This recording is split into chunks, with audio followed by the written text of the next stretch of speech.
Hello everyone, welcome back to SC canvas to a new video. তো আমি Subhajit Ghosh, BPSC TRE 2.0-তে as a physics teacher select হয়েছি। তো আজকে আবার একটা নতুন ভিডিও নিয়ে চলে এলাম তোমাদের সামনে। তো অনেকে অনেক রকমের কমেন্ট আউটে করেছে BPSC exam related and specially state exam related. তো ব্যাপার হচ্ছে, কিছুক্ষণ আগেই আমি এলাম, আজকের থেকে বিহার বোর্ডের এক্সাম স্টার্ট হলো ক্লাস 11-এর। তো আজ এক্সাম ডিউটি ছিল, নিয়ে এলাম, মানে লাইফের ফার্স্ট আজ এক্সাম ডিউটি নিলাম। এতদিন এক্সাম দিয়েছি, আজ এক্সামের ডিউটি নিলাম। সত্যি কথা বলতে আজকের দিনটা খুবই স্পেশাল, তার জন্য তোমাদের সাথেও ফার্স্টে ভিডিও শুরুতেই এক্সপিরিয়েন্সটা শেয়ার করলাম। এক্সপিরিয়েন্স বলতে এক্সাম ডিউটিতে যা হয়, কোয়েশ্চেন বুকলেট দেয়া, আনসার শিট দেয়া, তারপর দেখা এক্সাম কিরকম চলছে না চলছে। ইনভিজিলেটর হিসেবে ফার্স্ট টাইম কোয়েশ্চেন আনসার শিটে সাইন করা, মানে লাইফের এগুলো তো একটা নতুন এক্সপিরিয়েন্স কিনা। তো সত্যি কথা বলতে খুবই ভালো লাগলো, নতুন একটা এক্সপিরিয়েন্স হলো। আর সব থেকে বড় কথা যে এতদিন এক্সাম দিয়েছি বা এক্সাম আগেও অনেক দিতে হবে, সেটা বড় কথা নয়। বড় কথা হচ্ছে অ্যাজ আ ইনভিজিলেটর হিসেবে আজকে মানে থাকলাম, ঠিক আছে।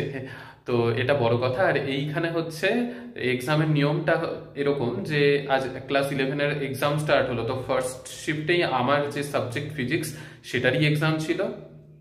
তো এখানে দুটো শিফটে এক্সাম হয়। তো দুটো শিফটে এক্সাম হলো, ফার্স্ট শিফটে ফিজিক্স হলো, সেকেন্ড শিফটে কেমিস্ট্রি অ্যান্ড পলিটিক্যাল সায়েন্সের এক্সাম হলো। তো দুটো করে শিফটে প্রত্যেকদিন এক্সাম চলে। তো এই হচ্ছে ব্যাপার। তো এখন তো কিছুদিন এই এক্সাম চলবে। আর এবার তাহলে আসল কথায় আসি, আমার এক্সপিরিয়েন্স বা আজ দিনটা কেমন কাটলো সেটা প্রথমে তোমাদের সাথে শেয়ার করলাম একটু, কারণ এটা খুব ভালো লাগার একটা জিনিস। কারণ তোমাদের মধ্যে যারা যারা নতুনভাবে এবার এক্সাম দিয়ে সিলেক্ট হবে বা আগামীতে সিলেক্ট হবে, তাদেরও এগুলো মানে জানলে কিছুটা ইন্সপায়ার্ড হবে আশা করি। তো তার জন্যই প্রথমে এই জিনিসটা তোমাদেরকে জানালাম। তো এবার মেইন যে তোমাদের যে ডাউট যেগুলো কমেন্ট সেকশনে এসেছে সেগুলো নিয়ে কিছু কিছু কথা বলি তাহলে। আচ্ছা, প্রথমেই বিপিএসসি এক্সাম যেহেতু আজকে 13th মার্চ হয়ে গেল, কালকের দিনটা বাদ দিলে পরশু দিনই এক্সাম। তো অনেকেই আজকে 13th মার্চ, অনেকে আজকে বেরিয়ে যাচ্ছে কালকে পৌঁছে যাবে, এরকম অনেকে রয়েছে। বা কেউ কালকে রওনা দেবে, পরশু দিন সকালে পৌঁছবে, এরকমও অনেকে রয়েছে। অনেকের সাথেই আমার কথা হয়েছে। তো তার জন্য আমি আরেকবারও বলে দিচ্ছি তোমাদেরকে যে অ্যাডমিট কার্ড হচ্ছে যেটাতে সেন্টার কোড লেখা রয়েছে, যেটা আগেই তোমরা পেয়ে গিয়েছিলে, সেটাই অ্যাকচুয়াল অ্যাডমিট কার্ড। সেখানে সেন্টার কোডই থাকবে। আর তোমরা যখন পাসওয়ার্ড আর ইউজার আইডি দিয়ে লগ ইন করছো, লগ ইন করে যেই ড্যাশবোর্ডে তোমরা আসছো, সেইখানে তোমাদের উপরে ডিটেলস থাকছে, নিচে হচ্ছে সেন্টার কোডের হিসেবে তোমাদের এক্সাম সেন্টারটা কোন কলেজে বা কোন স্কুলে পড়েছে সেটা দেয়া থাকছে। তো সেটা প্রিন্ট আউট নেওয়াটা একান্তই তোমার ব্যক্তিগত ব্যাপার। মানে আমি এর জন্য প্রিন্ট আউট নিতে বলেছিলাম। অনেকে জিজ্ঞাসা করেছে, দাদা ওটার কি প্রিন্ট আউট নেওয়াটা খুব জরুরি? তো ব্যাপার হচ্ছে একদমই নয়। তবে প্রিন্ট আউট যদি তুমি সাথে করে নিয়ে যাও, তাহলে নতুন জায়গা তো সবার জন্যই নতুন জায়গা হবে। তো নতুন জায়গায় গিয়ে বারবার ফোন বের করে লোককে দেখানো বা অ্যাড্রেস মুখে প্রপার বলা এটা নাও যেতে পারে। তার জন্য যদি প্রিন্ট আউটটা সাথে থাকে, সেটা লোককে দেখাতে পারবে বা অটো আলাকে বা টোটো আলাকে দেখাতে সুবিধা হবে। তার জন্যই আমার নিতে বলা সেই পেজটারও প্রিন্ট আউট, ঠিক আছে। আর অ্যাডমিট কার্ডের কিন্তু দুটো কপি অবশ্যই সাথে নেবে। 4টে পাসপোর্ট সাইজের ফটো রাখবে। 4টে কাজে লাগবে না, কিন্তু 4টে নিয়ে রাখা ভালো। আমি যখন বিপিএসসি এক্সাম দিতে গিয়েছিলাম, আমি 5টা পাসপোর্ট সাইজের ফটো সাথে নিয়ে গিয়েছিলাম। আর দুটো অ্যাডমিট কার্ড কিন্তু অবশ্যই নিয়ে যাবে, ঠিক আছে। আচ্ছা, আর আধার কার্ড অবশ্যই সাথে করে কিন্তু নিয়ে যেতে হবে, ঠিক আছে। আধার কার্ডের নাম্বার যেটা তোমরা দিয়ে রেখেছো, সেই আধার কার্ডের নাম্বার কিন্তু ওখানে চেক করা হবে। চেক করে তারপরেই তোমাদের এক্সাম সেন্টারে ঢুকতে দেয়া হবে। আর অবশ্যই 1 ঘন্টা আগে কিন্তু পৌঁছে যেরকম ভাবেই হোক যেতে হবে, মানে 1.5 ঘন্টা আগে তোমরা এক্সাম যেখানে হবে সেখানে অবশ্যই পৌঁছে যাওয়ার চেষ্টা করবে। আর 1 ঘন্টা আগে কিন্তু গেট বন্ধ হয়ে যাবে, তারপর কোনোভাবেই আর তোমাদের এন্ট্রি হবে না। খুব সাবধানে আর ঠিক টাইমলি অবশ্যই পৌঁছে যাবে, কারণ এতটা রাস্তা গিয়ে যদি সামান্য 5-10 মিনিটের জন্য এদিক ওদিক হওয়ার জন্য, বলছি না যে হবে, তবে মানে খুব সাবধানে টাইম মেনটেন করে কোনো রকম ভাবে যাতে ডিলে না হয় সেই ব্যাপারটা কিন্তু অবশ্যই মাথায় রাখবে, ঠিক আছে? মোট কথা 1.5 ঘন্টা আগে যাতে এক্সাম সেন্টারে তোমরা পৌঁছে যেতে পারো সেইটাই মাথায় রাখবে, ঠিক আছে? আচ্ছা, আর যাদের যাদের পাটনায় পড়েছে, আজকেই একজনের সাথে কথা হলো যে পাটনা একটা কলেজের নাম বললো, সেটা কোথায় আমি তাকে জানালাম যে কোথায় বা কিভাবে যেতে হবে। তো পাটনায় যাদের যাদের পড়েছে তারা পাটনা স্টেশন থেকে একদম বেরিয়েই ওখানে হোটেল আছে। যদি আগের দিন মানে কালকেই গিয়ে কেউ পৌঁছে যাচ্ছ তাদের জন্য বলছি তারা সেই হোটেলে স্টে করতে পারো, বা যারা 14 তারিখ বলছি 14 তারিখ রওনা দিয়ে 15 তারিখ ভোরবেলা পৌঁছে যাচ্ছ তাদের জন্য হোটেল না নিলেও অসুবিধা নেই। তোমরা পাটনা স্টেশনে লাউঞ্জ রয়েছে, সেইখানে ফ্রেশ হওয়ার সুন্দর ব্যবস্থা রয়েছে। পার আওয়ার 35 রুপিস করে নেওয়া হয়, সেখানে বসতে পারবে, সেখানে ফ্রেশ হতে পারবে। ফ্রেশ হয়ে নিয়ে তোমরা ডাইরেক্ট এক্সাম দিতে যেতে পারো। এক্সাম দিয়ে তারপর তোমরা যদি ট্রেনের টিকিট করা থাকে সেই দিনই আবার ব্যাক করে যেতে পারো, ঠিক আছে? তো এই হচ্ছে একটা ব্যাপার, এগুলো করতে পারো। আর পাটনা স্টেশন থেকে নেমে তোমার যেই লোকেশন পড়েছে অবশ্যই সেইখান থেকে অটো টোটো সবকিছু অ্যাভেলেবেল থাকে। তবে এক্সামের দিন বলে অনেক টোটোওয়ালা বা অটোওয়ালা হয়তো বলবে যে রিজার্ভ করে যেতে হবে, ঠিক আছে? তো সেই ক্ষেত্রে তোমরা আরেকটা কাজ করতে পারো, যেটা আমি ফেস করেছিলাম, যে ওই রকম এক্সামের দিন প্রচুর ক্যান্ডিডেটের ভিড়, তো তার জন্য সেই দিন ওনারা রিজার্ভ করে যেতে হবে এইসব বলে। সবারই তো টাকা ইনকাম করার একটা টেন্ডেন্সি থাকেই। তো সেই ক্ষেত্রে তোমরা একটা কাজ করতে পারো, ওখানে র্যাপিডো বাইক খুবই চলে। আমিও র্যাপিডো অ্যাপ ডাউনলোড করে র্যাপিডো বাইক বুক করে সেইখান থেকে যেই লোকেশন সেই লোকেশনে টাইমলি পৌঁছে গেছিলাম, ঠিক আছে? তো এটাও তোমরা করতে পারো। আমি অপশন দিচ্ছি যে হয় অটো বা টোটোতে যেতে পারো। যদি কয়েকজন তোমরা সাথে থাকো তাহলে তো কোনো অসুবিধাই নেই, মানে একজন যদি কেউ যাও, তো সেই ক্ষেত্রে আমি যেমন একাই গিয়েছিলাম, তো সেই ক্ষেত্রে আমার মানে অটো একটা রিজার্ভ করে যাওয়া, তো আমি সেই মোমেন্টে আমি দেখলাম যে র্যাপিডোতেও যাওয়া যাবে, তো সেই ক্ষেত্রে অনেকটাই সেফ হচ্ছে। তো সেটাও তোমরা করতে পারো, বা যদি কয়েকজন থাকো তাহলে অটো বুক করেও বা টোটো বুক করেও তোমরা যেতে পারো। এগুলো হচ্ছে অপশন। আর পাটনা স্টেশন থেকে বেরিয়েই ওখানে প্রচুর অ্যাভেলেবেল থাকবে অটো টোটো, এই র্যাপিডো বাইক প্রচুর অ্যাভেলেবেল থাকবে, কিন্তু একটু চোখ কান খোলা রেখে সাবধানে যাতায়াত করবে। প্রচুর ভিড় থাকবে, ঠিক আছে? এইটুকু মেনটেন করবে। আর ঠান্ডা মাথায় পরীক্ষা দেবে, কোনো রকম টেনশন নেওয়ার কিছু নেই। বাইরে যাচ্ছ, বিহারে যাচ্ছ, অনেকে অনেক রকম কথা হয়তো বলতে পারে, কারণ আমার অনেকের সাথেই কথা হলো। কালকেও একজন ফোন করেছিল, ফোন করে বলল যে দাদা বিহারের নাম শুনে পরিবারের লোক বলছে যাওয়ার দরকার নেই, বা কোনো লোক বলছে এই ওই সেই। দেখো, এক একজন এক এক রকমের কথা বলবে। তোমার লাইফটা তো তোমাকেই গুছিয়ে নিতে হবে, তোমাকেই তোমার লাইফে কি করতে হবে, একটু তোমাকে তো নিজেকে স্টেবল হতে হবে। তাই লোকের কথা শুনে ভয় পাওয়ার কিছু নেই। আমি তো যতটুকু জানি তোমাদেরকে জানিয়ে হেল্প করার চেষ্টা করছি, যাতে তোমরা সাহস পেয়ে অবশ্যই এক্সামটা দাও। তার মধ্যে থেকে যারা সিলেক্ট হবে খুবই ভালো ব্যাপার। তো এটাই আমার লক্ষ্য, যে তোমরাও এগিয়ে আসো, এগিয়ে এসে দেখো কেমন জায়গা বা কেমন ভাবে পরীক্ষা হচ্ছে। অত ভয় পাওয়ার কিছু নেই, ঠিক আছে? এক একজন এক এক রকম কথা বলবে, কারো কথাতেই মন দিয়ে নিজের জায়গাটাকে নষ্ট করো না, ঠিক আছে?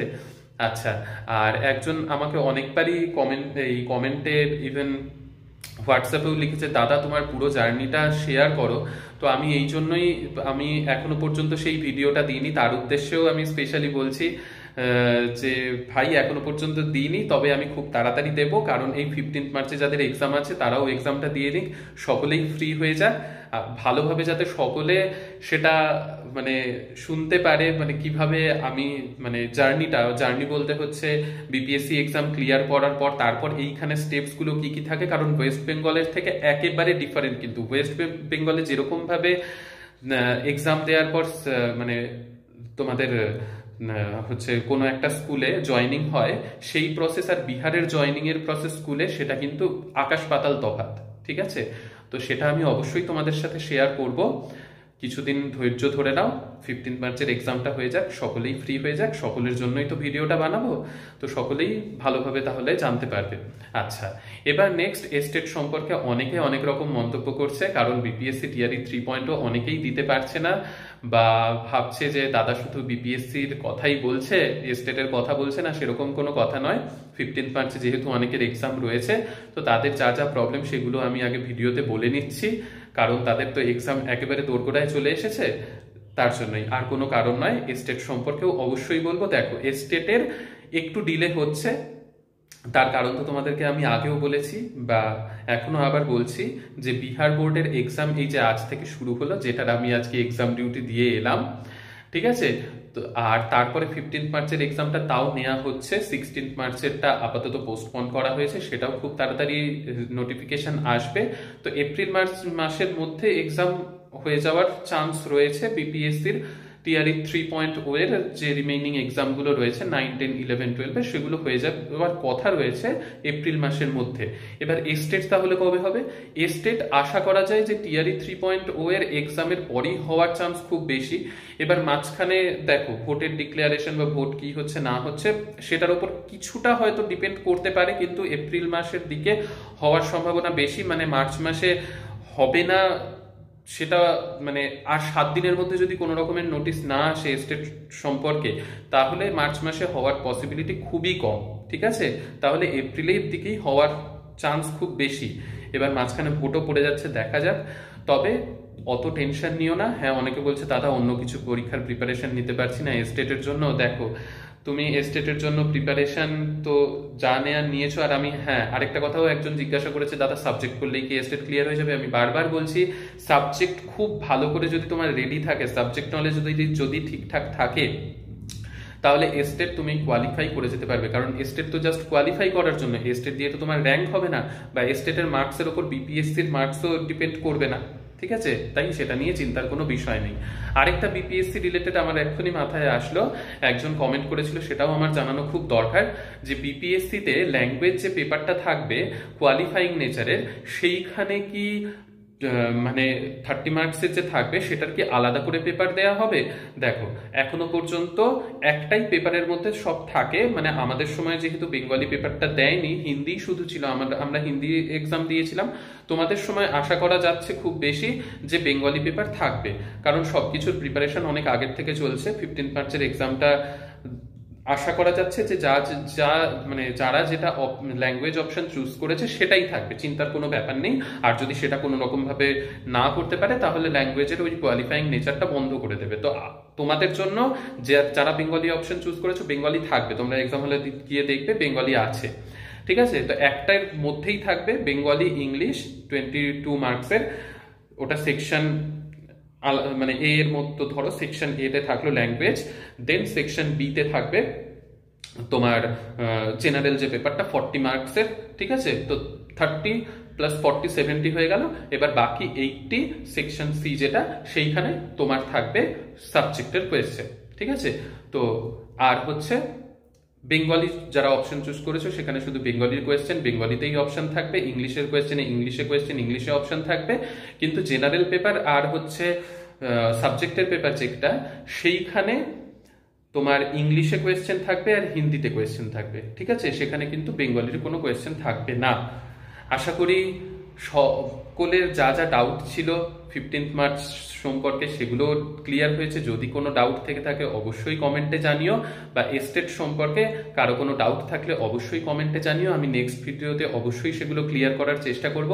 আর ভিডিওগুলো কেমন লাগছে, হেল্পফুল হচ্ছে কিনা অবশ্যই কমেন্ট সেকশনে জানিও। তোমরা অনেকেই জানাচ্ছ যে হ্যাঁ দাদা অনেক হেল্প হচ্ছে, শুনে আমার সত্যি কথা বলতে খুবই ভালো লাগছে। তো তোমরা ভালোভাবে এক্সাম দাও, তাহলে আরো ভালো লাগবে। তো ঠিক আছে, ভিডিওটা ভালো লেগে থাকলে অবশ্যই কিন্তু লাইক করে দিও, শেয়ার করো বন্ধু বান্ধবদের সাথে, আর সাবস্ক্রাইব করতে অবশ্যই ভুলে যেও না। তো নেক্সট ভিডিওতে দেখা হচ্ছে তোমাদের সকলের সাথে। বাই, ভালো থেকো।